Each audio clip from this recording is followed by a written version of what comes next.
Hi everybody, how y'all doing? So I've got some things laid out here for just making different kinds of homemade cleaners and stuff.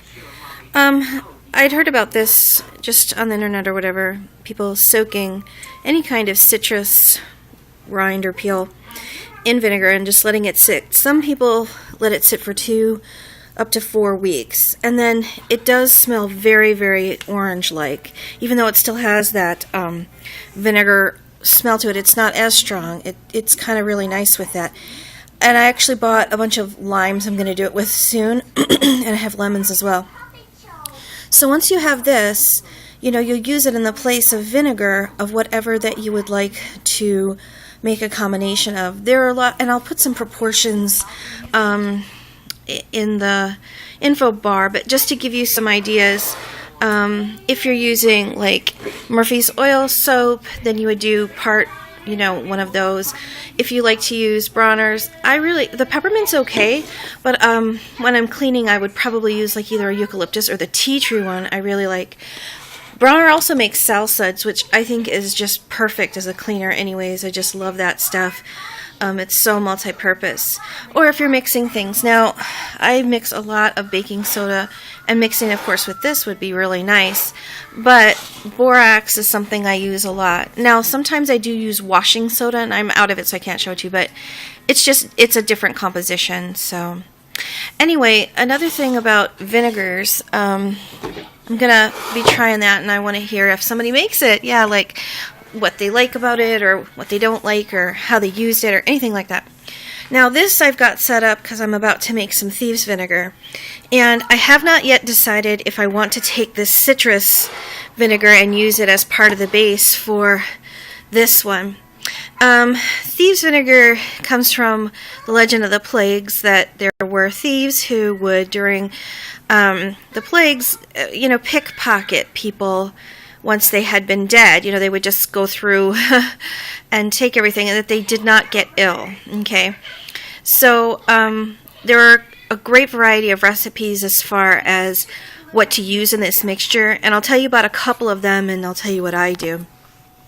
Usually the combination is anywhere from, I've seen it as few as 4, and it's usually like lavender, rosemary, cloves, and then something called wormwood. Now, there's good things about wormwood and bad things. Wormwood, it will like kill bugs. It's a very strong herb, a lot like rue, R-U-E, rue.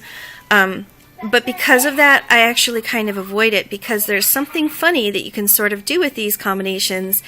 It sounds weird at first that you're using it as a cleaner, but you can almost sort of make a tincture out of it, because so many of these things actually are, ones that you could eat, or, would be benefited from, like the eucalyptus, or the horsetail because of all the minerals.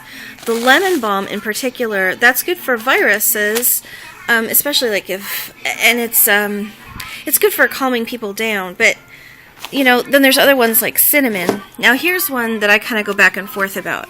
Sometimes I'll want to use ginger, and sometimes I want to use galangal. Now galangal is kind of like Thai version of ginger, and it's not as strong exactly, so just kind of gotta figure out what you want. I always recommend getting organic ginger because it is the most irradiated plant. And then, peppermint. So I'm going to make some sort of combination of this and let that sit for several weeks. Now, the reason why you would do some and not the other is because people actually take this as a tincture during cold seasons to prevent getting sick. And then they can also use the vinegar itself to clean things with. So it sounds kind of funny, but that's sort of an all-purpose, old-world home remedy. And it works pretty nicely. So if you're wanting to make one that you can, ingest and not feel gross about, what you're going to want to do is make sure that you balance the hot and the cold flavors. So that's why you'd use peppermint with cinnamon. And maybe, not use the ginger. But just remember, if you did, use a lesser part of ginger, because ginger kills so much junk. You want to have the power of that one.